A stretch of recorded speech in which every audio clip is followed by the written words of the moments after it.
I never imagined betrayal could be surgical, precise cuts that severed every promise we'd built our life around. My name is Peter Hendricks, and I'm 31 years old. Each morning I wake in the same house I almost lost, drinking coffee from the mug my grandmother gave me before she passed. For 3 years, I worked double shifts at the garage, sold my restored '67 Camaro, and stayed up until 2 a.m. quizzing Belinda Hendricks, my wife, on anatomy terms while she climbed through medical school. I believed in us completely. When I discovered her affair with Dr. Ray Ramirez, her attending physician, I didn't explode. I built a case. Evidence doesn't shout.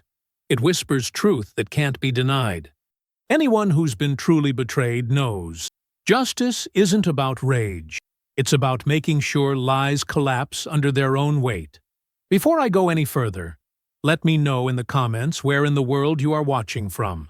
And make sure to subscribe because tomorrow I will share a story you don't want to miss. But let me start from the beginning. I pulled into our driveway at 7:13 p.m., bone-tired after a 12-hour shift at Precision Auto. My hands were still stained with grease, despite the industrial soap I'd scrubbed with, and my back ached from crawling under a stubborn F-150 all afternoon. Thursday nights were usually Belinda's late shifts at the hospital, which meant I had the house to myself. A rare moment of quiet. The evening light filtered through our kitchen blinds as I pushed open the front door, casting long shadows across the hardwood floor we'd refinished together last summer, back when we still did things together. "Belinda!" I called out, more habit than expectation. Nothing but silence greeted me. Our little craftsman-style house sat quiet, just the familiar hum of the refrigerator filling the space. I dropped my lunch cooler on the counter and rolled my shoulders, feeling the day's tension slowly unclenching. The house still smelled faintly of the coffee I'd brewed at 5 a.m. before Belinda had even stirred. I opened the fridge, grabbed a beer, and popped the cap. The first cold sip was washing down my throat when I heard it. The distinctive buzz of Belinda's iPad against the kitchen counter. I wouldn't normally have looked. I wasn't that guy. But the screen lit up, and the message preview flashed bright enough to catch my eye from across the room. "Ray, room 512 again. You were fire last time." My hand froze midair. Ray. Dr. Ray Ramirez, her attending physician. The beer bottle clinked against the counter as I set it down. Something cold and heavy settled in my stomach as I walked over to the iPad. The message sat there, innocent and damning all at once. I picked it up. Her passcode was my birthday. Had been since we started dating 8 years ago. My fingers moved automatically, muscle memory taking over, while my brain struggled to process what I was seeing. The thread opened. 3 months of messages, photos, hotel receipts. Last time was incredible. Can't stop thinking about it. Missing those hands already. Need to see you. Tonight? Same place? My throat went dry. Each text punched deeper than the last, leaving me breathless, like taking repeated hits to the solar plexus. This wasn't some misunderstanding. This wasn't a colleague texting about work. My wife was sleeping with her attending physician, and from what I could see, he didn't even know she was married. I scrolled back through weeks of messages, dates aligning perfectly with nights she'd claimed to be on call. Nights I'd stayed up waiting with dinner getting cold, texting her supportive messages about how proud I was of her dedication. The disbelief came first, a desperate scrambling for any other explanation. Then came the rage, building slow and steady like pressure in a sealed pipe. My hands started shaking. I gripped the edge of the counter, knuckles white, trying to steady myself. 8 years together, 4 years married. I'd worked double shifts, sold my truck, eaten ramen for months so she could afford her study materials. I'd fallen asleep on the couch waiting for her to come home, night after night. For what? So she could screw her attending in hotel rooms? I sat down at our kitchen table, the iPad centered in front of me like evidence at a trial. The refrigerator hummed. The clock ticked. Outside, A neighbor's dog barked, life continuing normally while mine imploded. I don't know how long I sat there. The light outside dimmed from golden evening to purple dusk. I didn't turn on the lamps. I barely moved. Then I heard her key in the lock. The front door swung open. Belinda stepped inside, tossing her keys into the ceramic bowl we'd bought at a craft fair in Tacoma. Her scrubs were wrinkled after a long day, her dark hair pulled back in a messy ponytail. She was smiling, actually smiling, as she kicked off her shoes. "Peter, you're home early." I didn't answer. I just looked at her from the darkened kitchen, the glow of the iPad illuminating my face. Her smile faltered as she registered my expression. "Why are you sitting in the dark?" I pushed the iPad toward her across the table. Screen up, messages visible. "Want to explain this?" Her eyes dropped to the screen. I watched the color drain from her face as she froze, one hand still on the light switch. Her eyes darted up from the screen to me, quick and cold. The shock lasted only a second before her face hardened into something defensive. "You're snooping through my stuff now?" Her voice had an edge I'd never heard before. I kept my voice level, though my heart hammered against my ribs. "You left it open. It buzzed. I saw the message. So you just decided to read through all my private conversations?" She tossed her bag onto the counter with enough force to make the fruit bowl rattle. "That's a violation of my privacy." "Your privacy?" I almost laughed. 3 months of texts with Ray. Hotel rooms. Room 512. "That's what you're worried about?" She gave a shaky laugh and flipped on the kitchen light, squinting against the sudden brightness. "You're being ridiculous. Those are work messages. You don't understand the way doctors joke under pressure. You were fire last time? That's how doctors joke?" My voice cut through her excuse like a blade. She crossed her arms tight against her chest. "Yes, Peter, it's banter. Medical gallows humor. It looks worse than it is because you don't understand the context. Then why the hotel receipts?" I scrolled through the messages, turning the screen back toward her. "Same dates you told me you were on call. Same nights I was sitting here waiting for you to come home." Her eyes narrowed. "Those were conferences, strategy sessions. You've never been in this world. You don't understand how medicine works." "I understand exactly how it works." My fist clenched around the edge of the table.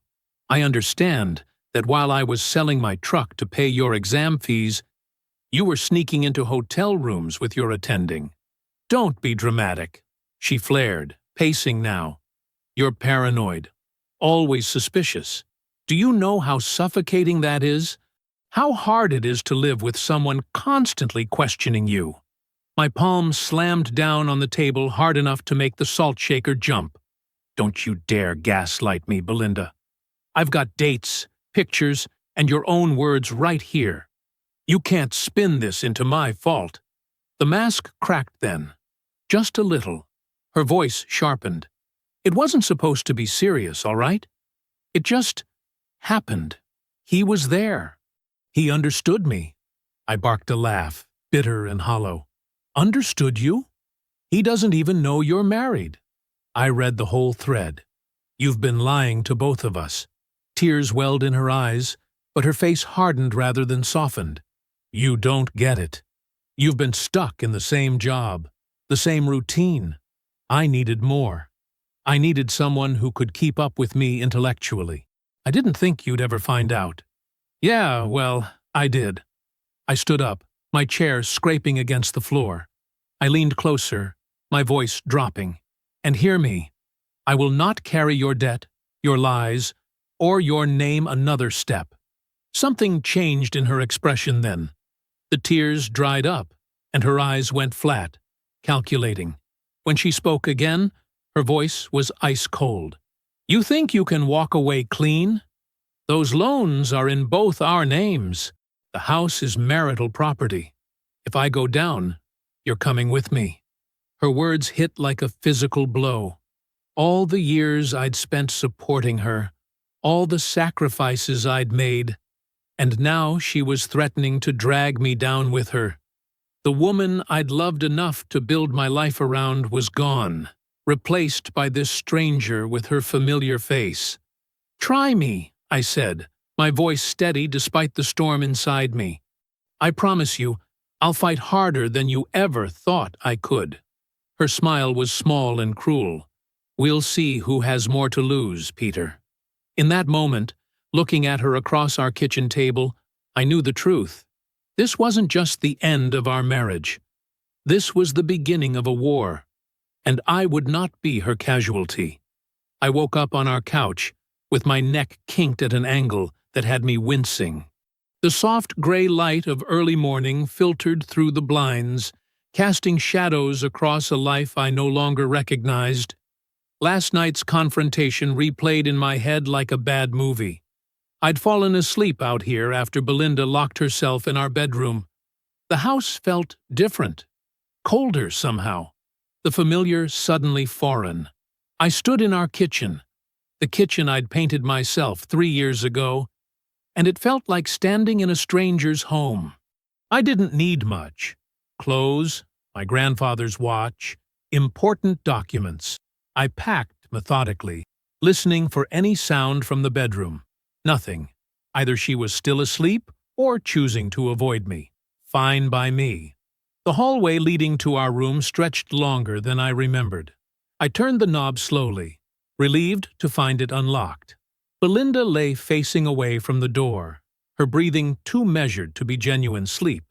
I grabbed what I needed in silence, stuffing shirts and jeans into my duffel without bothering to fold them. When I zipped the bag closed, she spoke without turning. "Where will you go?" "Does it matter?" I replied, my voice hollow even to my own ears. She didn't answer, and I didn't stay to see if she would. Some questions don't deserve responses. The drive to Patricia's place took 20 minutes that passed in a blur. I remembered my sister's face when I'd called her last night, after I'd retreated to the garage. "Come now," she'd said immediately. "The spare room is yours for as long as you need it." Patricia opened her door before I could knock. Worry etched across her face. She stepped aside to let me in, then pulled me into a hug tight enough to hurt. "I made coffee," she said simply. Her kitchen was warm and smelled like cinnamon. Patricia pushed a steaming mug across the counter and waited while I gathered my thoughts. "She's been cheating," I finally said, "with her attending physician. For 3 months." Patricia's face hardened. "That lying?" She cut herself off, took a breath. "I'm so sorry, Pete." I nodded, staring into my coffee. "She threatened me, said if she goes down, I go down too. The loans, the house." "No." Patricia's voice was firm. "No way. You sold your truck for her tuition. You worked doubles so she could study. You are not going down with her ship." "I don't know where to start," I admitted. The weight of it all pressed down on me. The betrayal, the threats, the unknown terrain ahead. "You start by calling a lawyer," Patricia said, sliding her phone toward me. "Valeria Cortez. She handled my friend Janet's divorce last year. Janet's ex tried every trick in the book, and Valeria nailed him to the wall. I remembered that divorce, messy, with accusations flying both ways. Janet had walked away with everything she deserved, and then some. "Call her," Patricia urged. "Then shower. Eat something. We'll figure this out one step at a time." 2 hours later, I sat across from Valeria Cortez in her downtown office. Her handshake had been firm, her eyes sharp and assessing as I laid out my situation. "She's threatened to drag you down financially," Valeria repeated, making notes. "And you've been the primary support through her medical education." "Yes. I paid for her MCAT prep, application fees, even some of her tuition before the loans kicked in. The down payment on our house came from my grandmother's trust fund." Valeria's pen paused. "That's important. We need documentation of that trust money. It could be considered separate property. I have the transfer records somewhere." "Find them," she said. "Every bank statement, every tuition receipt, every text where she acknowledges your contribution. We need to freeze your joint accounts immediately." Change your direct deposit to a new account. Today. The steady way she spoke calmed something in me. This wasn't just emotional chaos, it was a problem with practical steps and solutions. What about her threat? The loans are in both our names. Let's focus on documentation first. What access do you have to her work? Her research? I've edited most of her papers. She's had me review her data, format her citations. I still have drafts on my laptop. Valeria leaned forward. Everything she gave you to review. I want copies. We may need to establish intellectual contribution patterns. That evening, I sat cross-legged on Patricia's guest bed, with my old laptop open, creating a system. Every bank statement, every tuition payment, every text where Belinda acknowledged my support, all went into a growing folder. Patricia had brought me a 3-ring binder, which now lay open beside me with the label Belinda written across its spine. I dug through my email archives, finding the drafts of research papers I'd helped Belinda polish. As I scrolled through one particularly important study she'd been working on for months, something caught my eye. A passage looked strangely familiar. I opened another browser window and searched the phrase. My heart pounded as the results loaded. There it was, nearly identical text from a paper published 2 years earlier by a researcher in Boston. I checked another section. Same thing. Different source. My hands shook as I printed the pages, highlighting the matching sections. This wasn't just academic sloppiness. This was deliberate plagiarism, carefully stitched together from multiple sources. In a paper that was central to her residency position, I stared at the evidence in my hands. Belinda hadn't just betrayed our marriage. She'd built her career on lies. I grabbed a highlighter from Patricia's desk and began marking the plagiarized sections. Yellow streaks bloomed across the pages as I matched paragraph after paragraph to their original sources. This wasn't accidental similarity. Some passages were lifted nearly word for word, with just enough changes to dodge automated plagiarism checkers. This can't be coincidence, I muttered, rubbing my tired eyes. The timestamp on my email showed I'd received this draft 3 months ago, right around when she started seeing Ray. I'd spent an entire weekend editing it, fixing citations, cleaning up the methodology section, all while she was probably in room 512 with him. My stomach churned at the memory. How many nights had I stayed up late helping her, believing I was supporting something real? Those long hours of work, her gratitude that now felt hollow, it was all part of a life she'd been faking. I flipped through my archived emails, finding more drafts with my tracked changes and comments. Each one had a clear timestamp, showing exactly when I'd received it and when I'd sent back my edits. The dates formed a timeline of my unwitting support for her academic dishonesty. "Pete?" Patricia appeared in the doorway with a mug of tea. "It's almost midnight. You should try to sleep." I looked up, suddenly aware of the ache in my back and the dryness in my eyes. I found something. She's been plagiarizing her research. Patricia set the mug down and peered over my shoulder. "Are you sure?" "Look." I pointed to the highlighted sections, then to the original sources I'd pulled up. "This one's from the Journal of Medical Ethics.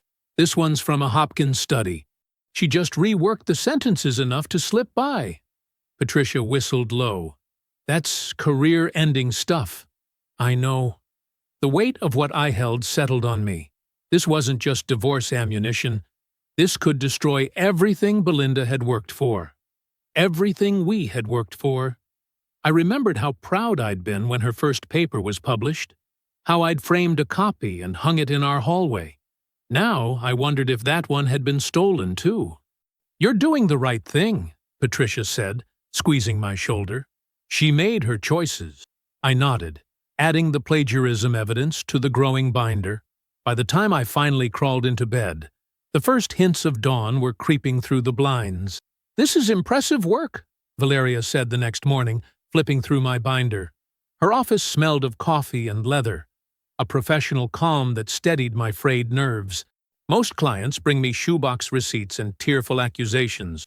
You've given me a case. She paused at the research pages, her eyebrows rising slightly. And this is dynamite. I don't want to use it unless we have to, I said, surprising myself. Despite everything, some part of me still hesitated to completely destroy Belinda's career. We'll hold it in reserve, Valeria agreed. But make no mistake, she'll fight dirty. Having this ready is just smart strategy. She turned to her computer, fingers flying over the keyboard. I'm filing the divorce petition today. We'll request temporary orders protecting your interest in the house, particularly given the trust fund contribution. I watched her work, feeling a strange mix of relief and grief. This was really happening. You should prepare yourself, Valeria said without looking up. Once she's served, expect retaliation. People rarely show their best selves during divorce. She's already shown me who she really is, I said quietly. My phone vibrated in my pocket. Unknown number. I almost declined it, then thought better and stepped into the hallway. Hello? Peter? A man's voice, hesitant but familiar from Belinda's work functions. This is Ray Ramirez. My grip tightened on the phone.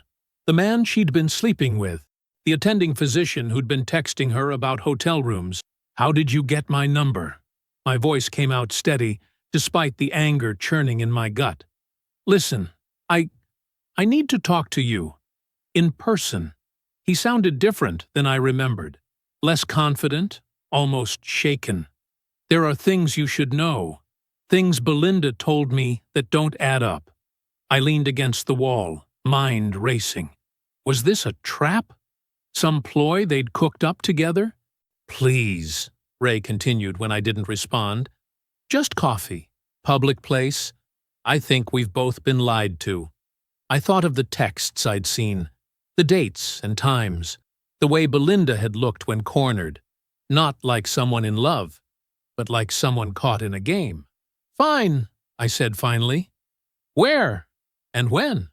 I chose Wilson's Diner, neutral territory with enough people around that neither of us could make a scene. The place smelled like burnt coffee and pancake syrup, with vinyl booths worn thin from decades of shifting customers. I arrived 20 minutes early and took a booth in the back corner, facing the door. When Ray walked in, he looked different than I remembered from Belinda's work functions. Gone was the confident attending physician with the easy smile. This man moved hesitantly, his shoulders hunched as if carrying something heavy. He spotted me and walked over, not quite meeting my eyes. "Thank you for coming," he said, sliding into the booth across from me. I didn't respond, just watched him fidget with a paper napkin. Up close, I could see dark circles under his eyes. He looked like he hadn't slept in days. "I don't know where to start," Ray said finally.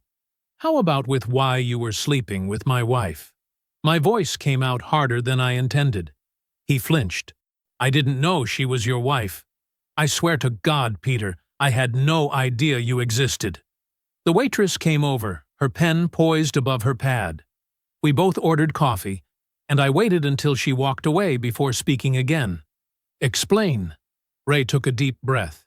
"Belinda told me she was separated, that she lived alone, that her marriage had been over for almost a year, just waiting on paperwork."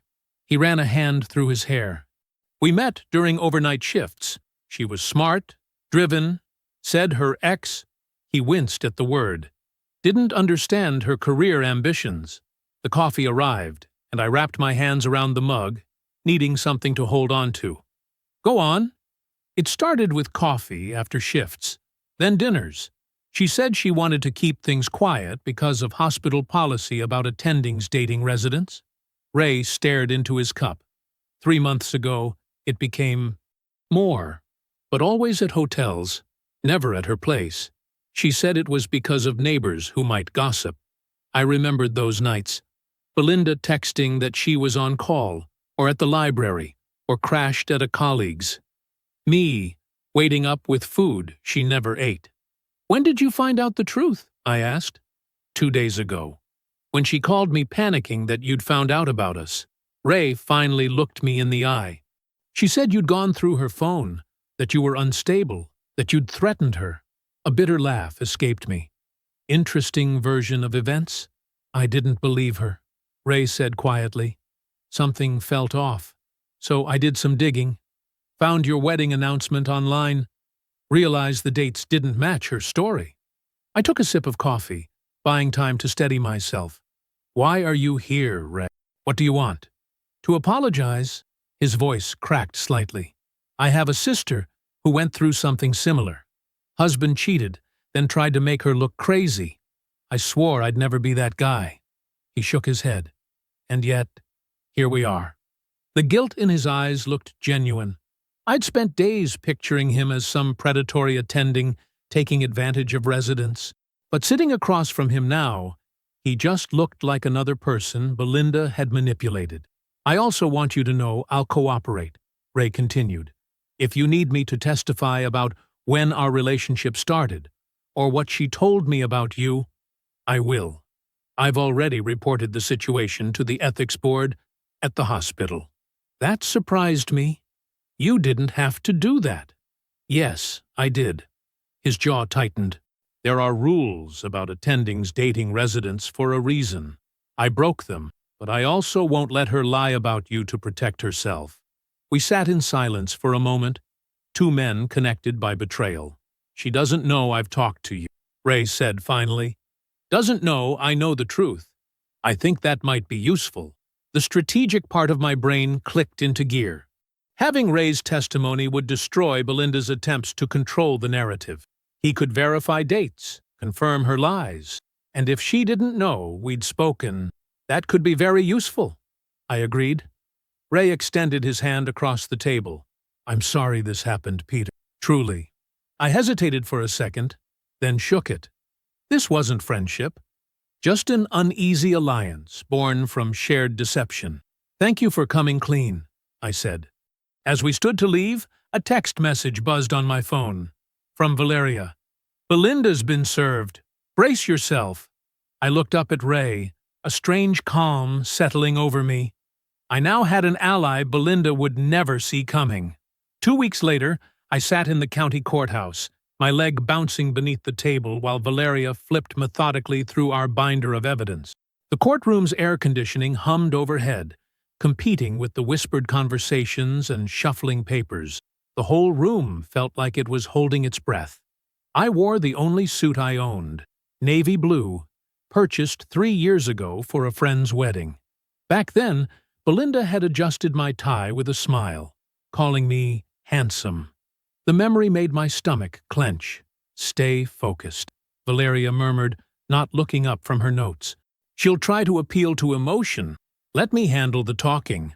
Across the aisle, Belinda's lawyer, a thin man with wire-rimmed glasses, whispered something in her ear.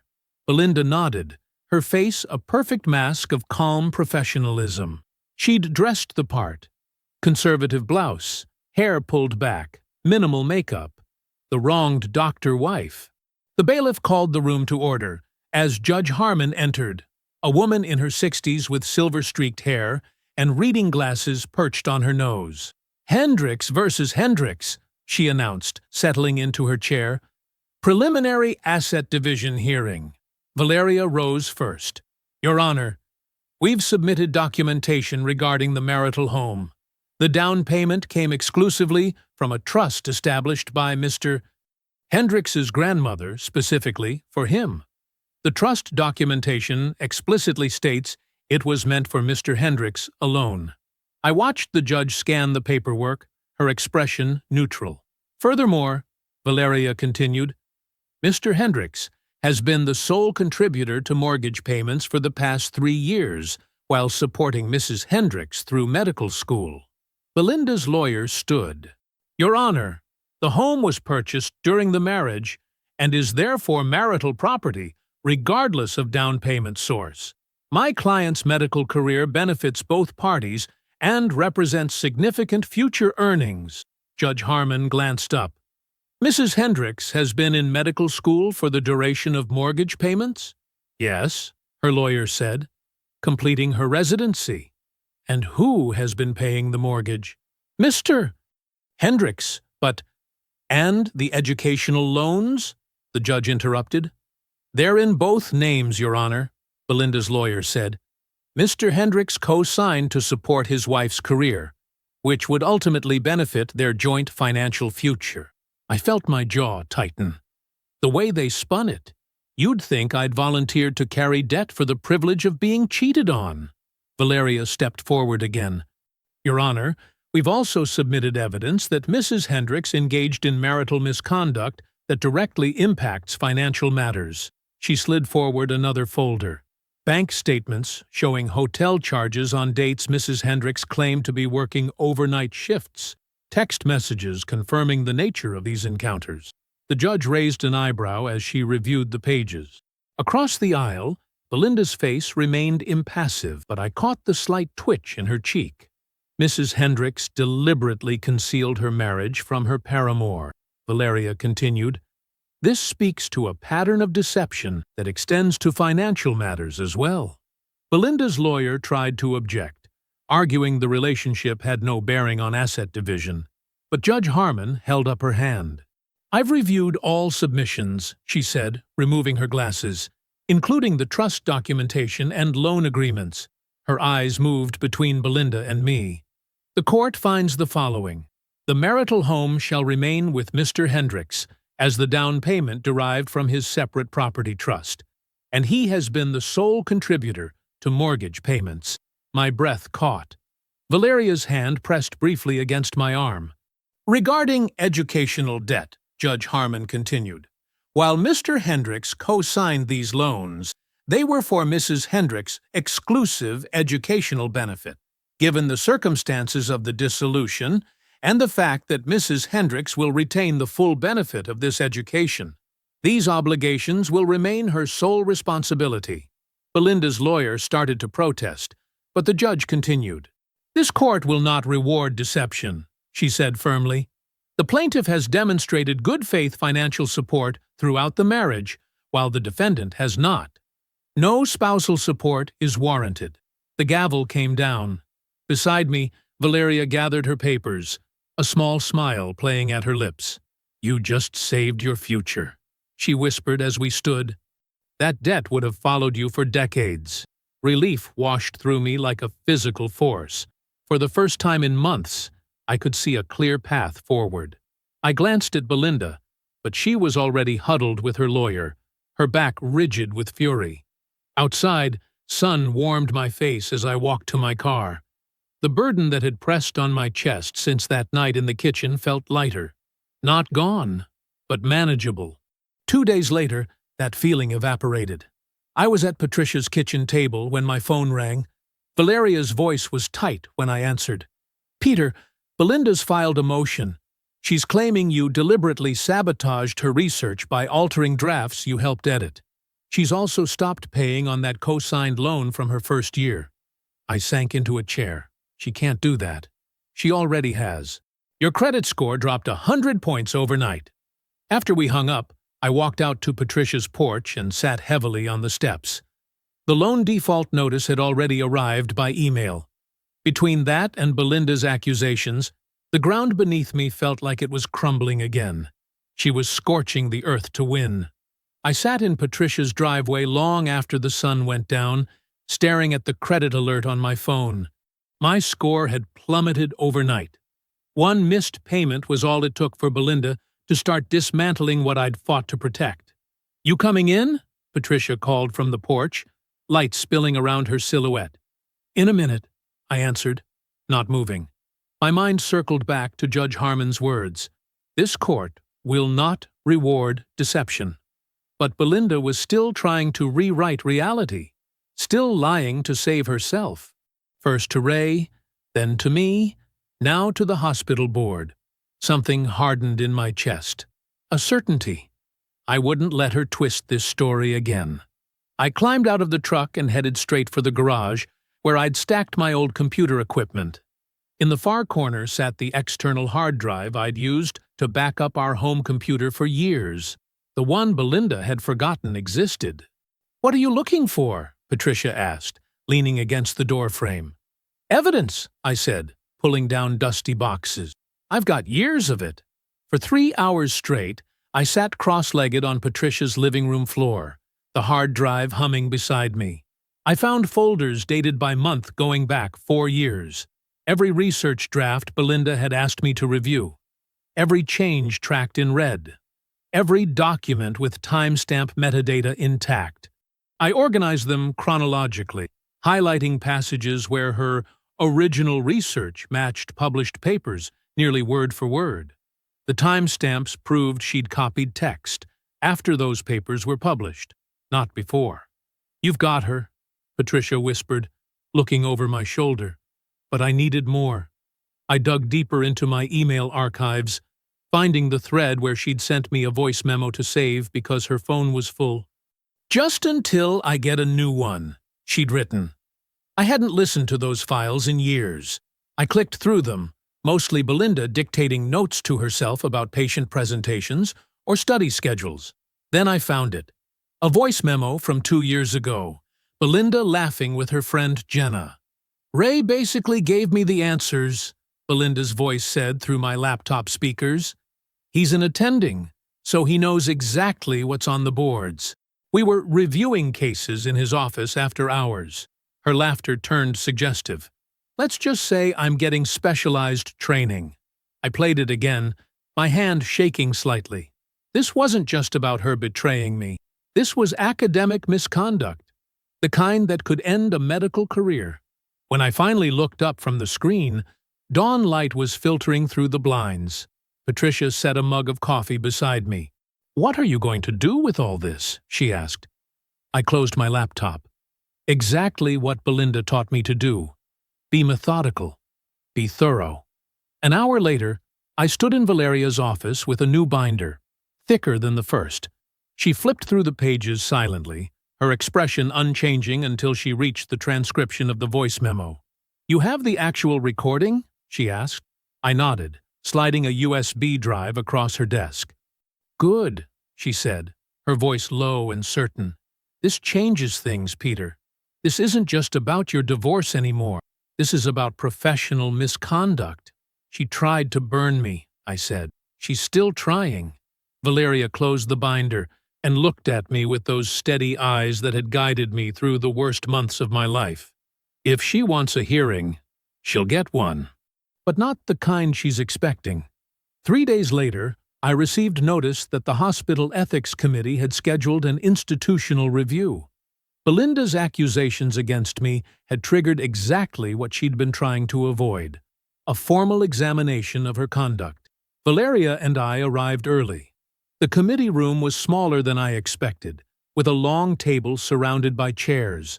Name placards lined both sides. Senior physicians, an administrator, the ethics officer. I sat where indicated, placing my evidence binder squarely in front of me. The door opened again, and Belinda walked in with her lawyer.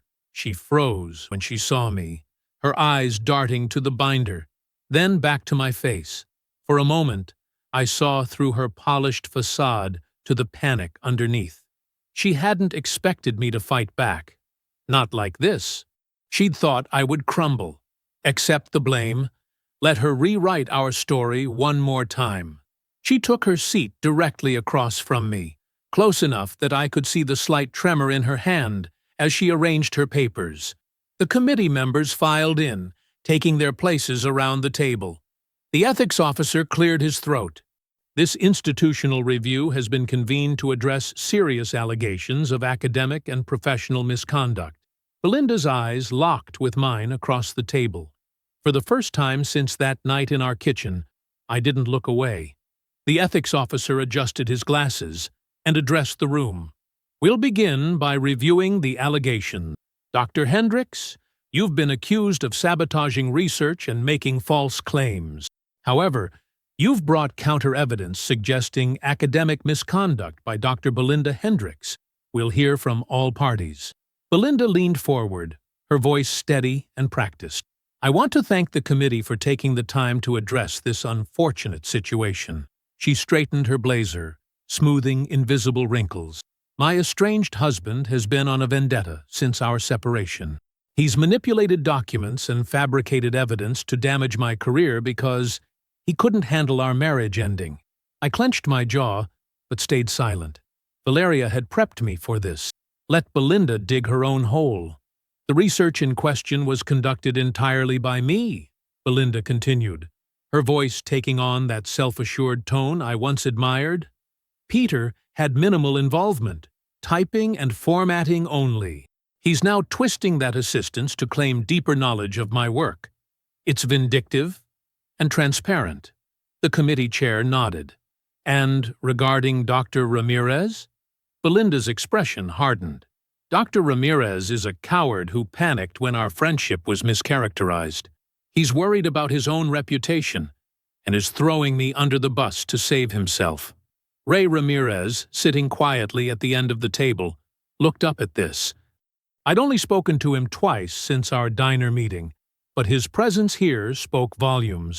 That's all conjecture, Valeria interjected. We have documentary evidence, time-stamped drafts showing plagiarized content, voice recordings of Dr. Hendricks admitting to improper exam assistance from Dr. Ramirez, and proof that she misrepresented her marital status to colleagues. The ethics officer turned to me. Mr. Hendricks, please present your evidence. I opened my binder and passed copies to each committee member. These are side-by-side comparisons of Belinda's drafts and published papers. The highlighted sections show identical language. The metadata timestamps prove she wrote these passages after the original publications, not before. The room fell silent as they reviewed the pages. I remembered sitting at our kitchen table, helping Belinda format these same papers, believing in her brilliance. And regarding the voice recording, the committee chair asked. It's on the USB drive, I said. A conversation between Belinda and her friend, where she admits Dr. Ramirez helped her with board exam content. She sent it to me to save when her phone was full. The administrator plugged in the drive and Belinda's voice filled the room. Ray basically gave me the answers. He knows exactly what's on the boards. Belinda's face drained of color. That was taken out of context. We were joking. The committee chair looked unconvinced. Dr. Ramirez, you requested to speak today. Please proceed. Ray stood, his posture rigid with discomfort. I wish I weren't here, he began, but I was deceived, and I believe Peter deserves the truth. He looked directly at Belinda. I never knew you were married. You told me you were separated, living alone. You scheduled our meetings during times you claimed your husband was away. He turned to the committee.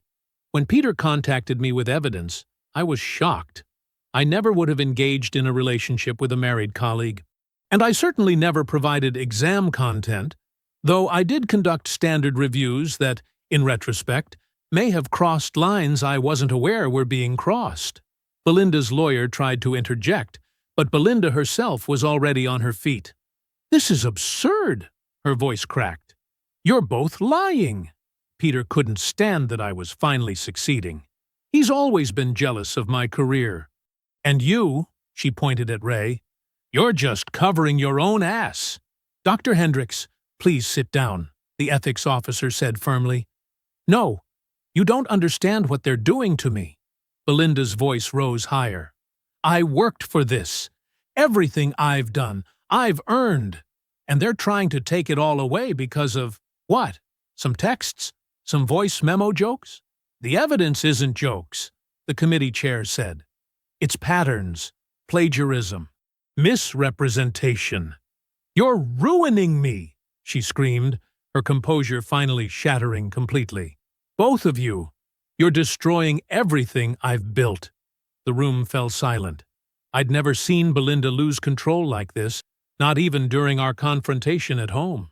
She'd always maintained that polished veneer, that calculated calm. Now, watching her unravel before her colleagues, I felt a strange emptiness where my anger had lived for months. The ethics officer cleared his throat. I think we've heard enough. The committee will deliberate privately. 45 minutes later, we were called back in. The committee chair looked grave as she delivered their decision. Dr. Belinda Hendricks In light of substantial evidence of academic misconduct and ethics violations, this committee is issuing an immediate suspension of your clinical duties and research privileges, pending a full board review. We are referring this matter to the State Medical Board with our findings." Belinda stared straight ahead, her face frozen in disbelief, as her carefully constructed world began to collapse around her. The courtroom felt strangely quiet, for a place where lives were being divided. The judge peered over her glasses, reviewing the final settlement documents. Given the evidence presented and the prior rulings on asset division, this court confirms the following. The marital home at 2175 Willow Creek Drive transfers solely to Mr. Hendricks, as it was purchased primarily with funds from his grandmother's trust. Student loans and credit card debt accrued during the marriage will remain the responsibility of Dr. Hendricks. No spousal support is granted to either party. She signed the papers with a swift motion and looked up. This divorce is hereby finalized. Court adjourned. The gavel cracked against wood, and just like that, it was over. 5 years of marriage, dissolved in 15 minutes of legal procedure. Valeria stood beside me, gathering her briefcase. "Congratulations, Peter. You protected what mattered." I shook her hand, still processing. "Thank you for everything."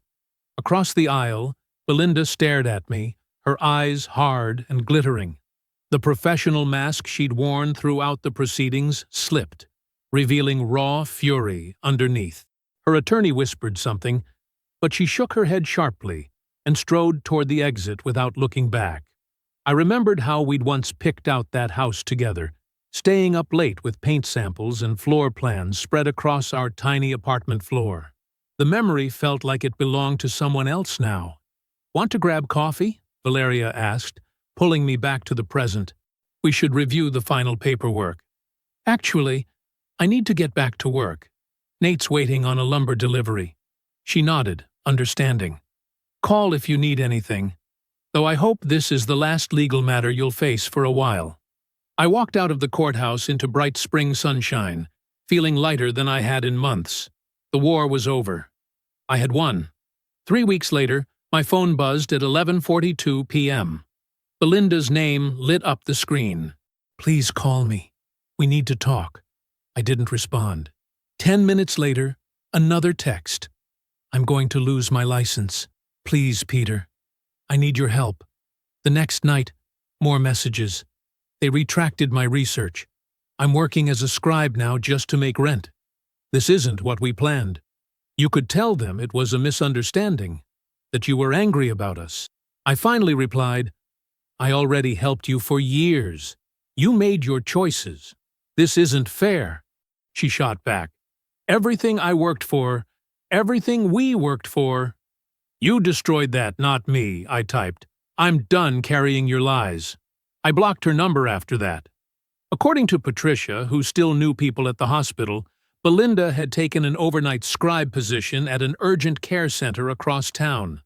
Her appeal to the medical board was pending, but everyone knew the outcome. Too much evidence. Too many ethical violations. Ray had quietly resigned from the hospital and moved to Arizona. He'd sent me a brief email. "I'm sorry again for my part in all this. I hope you find peace." I didn't respond, but I didn't hold on to anger either. He'd been deceived, too.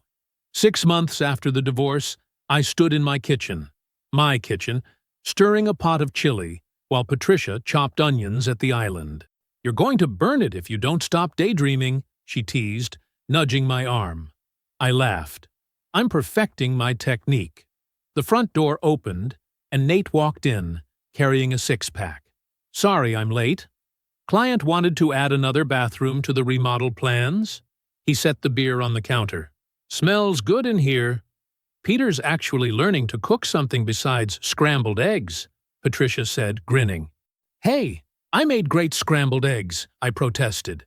Nate grabbed a beer. "To Hendricks Renovations. 3 months in business, and already booked through summer." We clinked bottles. The kitchen was warm with good smells and laughter. The house still had the same walls, the same floors I'd bought with Belinda, but it felt completely different now. I'd repainted, replaced the countertops, built new shelves, made it mine again. Later, after Patricia and Nate had gone, I stood at the kitchen window, looking out at the quiet street. I thought about how far I'd come since that night when an unexpected text message shattered my world. I supported my wife through medical school. I sold my truck, worked double shifts, edited her papers, and believed in our future. She betrayed me with her boss, lied to us both, and tried to drag me down when I discovered the truth. So I divorced her and made sure her career of lies collapsed alongside our marriage. Not out of blind rage, but through meticulous evidence and unwavering resolve. Justice wasn't loud or violent, it was thorough, and it set me free. I believe stories such as this find us for a reason. If this one touches you, please subscribe. I share a new one every day. In the meantime, there are 2 stories on the screen that are even better.